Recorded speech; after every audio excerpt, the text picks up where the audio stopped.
यदि संसार में आपको भव सागर से पार जाना है और जिंदगानी सफल बनानी है तो काम करते रहो और नाम ना भूलो। कैसे नाम जपें काम के समय, मैं करके बताता हूं कैसे करना चाहिए। सबसे पहले जब हम सोकर उठें तो हमें क्या करना चाहिए? हम पहले तो ये निश्चित करें कि हमें उठना कब है। हमें कब उठना चाहिए? सूर्योदय के पहले। सूर्य उदय के पहले जो लोग उठ जाते हैं, जिस घर के लोग उठते हैं, कहते हैं सूर्य उदय के पहले आपके घर में झाड़ू लग जाए, आपका मेन गेट खुल जाए, खिड़कियां खुल जाएं और सूर्य का पहला प्रकाश यदि आपके घर पे आया तब तो आपके घर में सुख शांति और समृद्धि की कभी कमी हो नहीं सकती। जीवन में दुख वो लोग पाते हैं जिनके 7 बज गए, सूर्य भगवान आ गए, अभी तक दरवाजा नहीं खुले, खिड़कियां नहीं खुली, सो रहे हैं, राक्षस राज अभी सो रहे हैं। 7 बज गए, सूर्य भगवान सिर पे चढ़ रहे हैं, अभी तक आप सो रहे हैं।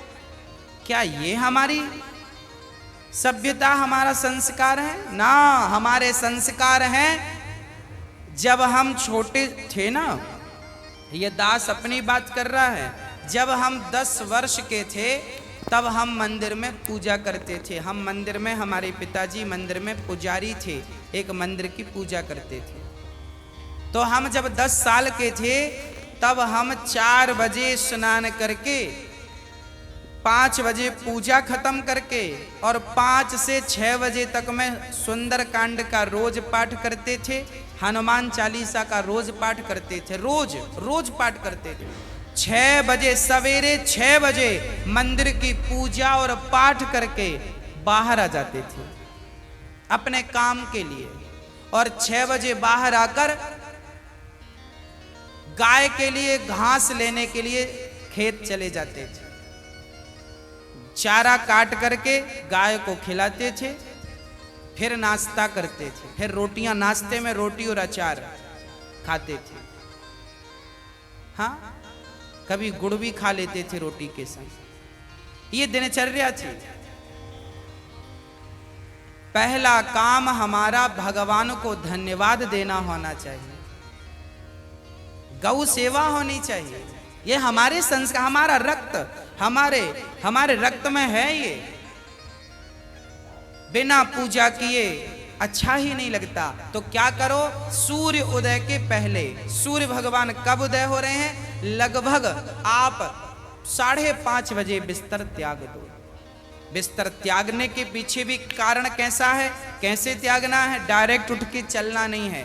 सबसे पहले जैसे ही आपकी आंख खुले, आंख खोलते ही राम नाम ते ही सुमिरन कीन्हा, हृदय हरस कपि सज्जन चीन्हा, यही सन हठ करी हूं पहचानी, साधु ते हो ही न कारज हानि।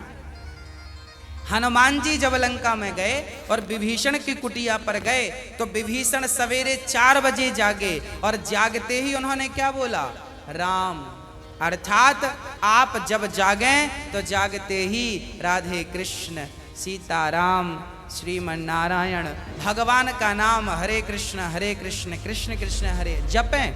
भगवान का नाम लेते हुए बिस्तर से उठें, उठकर बैठ जाएं। बिस्तर पर सीधे पड़े थे, उठ के बैठ गए।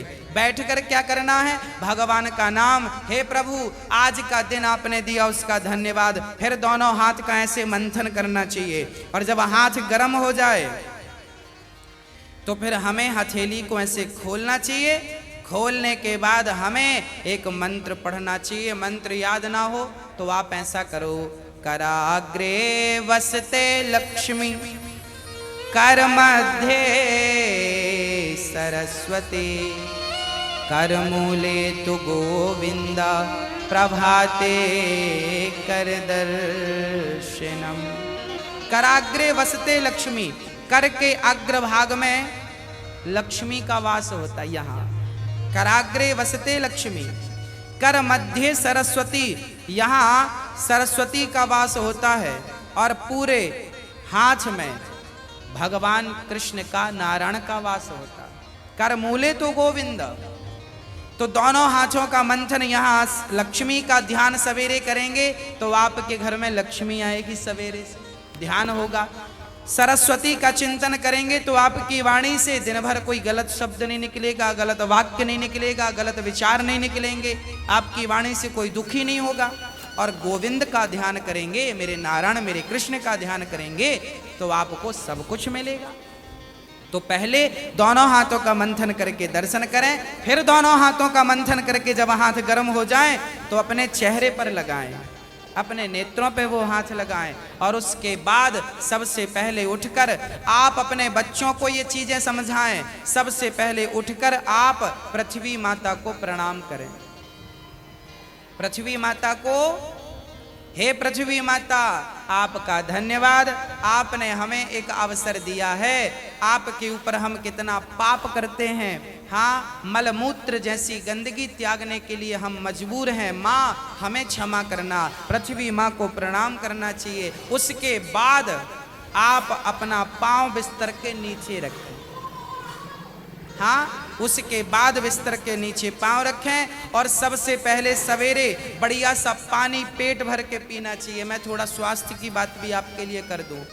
बच्चों को तो जानकर रात के तांबे का बर्तन जानते हैं, कॉपर, तांबे के लोटे में धुलकर पानी भर दो, उसे ढक दो, और वही तांबे के बर्तन में जो रात भर से पानी पड़ा था उस पानी को सवेरे बच्चों को पिलाओ। वो तांबे के पात्र का जब पानी बच्चे पिएंगे तो वो बच्चों की बुद्धि प्रखर होगी, बच्चे प्रखर बुद्धि वाले होंगे। यदि आपके घर में चांदी का सिक्का है तो आप लोटे पर चांदी का सिक्का भी डाल सकते हैं, नहीं है तो कोई बात नहीं। चांदी का सिक्का जब लोटे पे डालेंगे और उसमें पानी भरेंगे, पानी का स्पर्श चांदी और तांबे से जब होता है तो पानी शुद्ध हो जाता है, पानी के दोष समाप्त हो जाते हैं और पानी की शक्ति बढ़ जाती है। अरे फिल्टर करने वाली मशीनें जो आपने घर में लगवा रखी हैं, आरओ, ये क्या करते हैं? ये पानी वेग से जाता है, टकराता है, टकराने से पानी की शक्ति घटती और बढ़ती है। सबसे ज्यादा शक्तिशाली पानी कौन सा? झरने का पानी।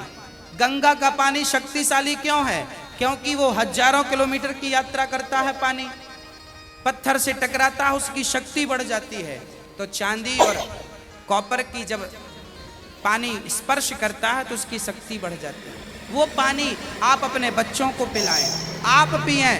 1 लीटर पानी सुबह बच्चों को पिलाएं उठकर। और बच्चों को जब पानी पिलाएंगे, पेट में पानी जाएगा तो पेट की सारी गंदगी साफ होगी, आप अपनी क्रियाओं से निवृत्त हों। और उसके बाद आप स्वच्छ कपड़े पहने और सबसे पहले हिंदू परंपरा के अनुसार 1 लोटे में जल भरें, तांबे के लोटे में, और सबसे पहले बच्चों के हाथ से 1 लोटा जल सूर्य भगवान को चढ़वाएं।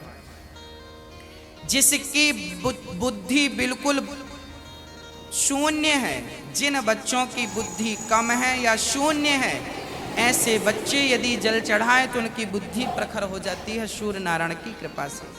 आप सभी बच्चों को, हम सब हिंदुओं को, चाहे वो स्त्री हो या पुरुष हो, बालक हो या बालिका हो, सबको सूर्य भगवान को जल चढ़ाना चाहिए। कैसे चढ़ाएं? ओम सूर्याय नमः, आदित्याय नमः, भौमाय नमः, खगाय नमः, भास्कराय नमः। सूर्य भगवान के 12 नाम आप ले लीजिए और जल चढ़ाइए, सूर्य भगवान को प्रणाम कीजिए। खड़े खड़े 7 बार घूम जाइए, प्रदक्षिणा कीजिए। सूर्य भगवान की 7 परिक्रमा होती है, 7 प्रदक्षिणा कीजिए सूर्य भगवान की। और उसके बाद यदि आप पति पत्नी में कोई खटापटी चल रही है, झगड़ा चल रहा है, तो आप भी जल चढ़ाएं सूर्य भगवान को, पर उसमें आप थोड़ा सा गुड़ डाल लें, गुड़, मीठा पानी। जब मीठा जल चढ़ाएंगे सूर्य भगवान को तो आपके रिश्तों में मिठास बनी रहेगी। और मैं आपको बता दूं कि आप अपने बच्चों को जो जल चढ़वाएं वो सादा जल ना चढ़वाएं, उसमें थोड़ी कुमकुम डाल लो, रोली लाल कर लो पानी को, लाल पानी सूर्य भगवान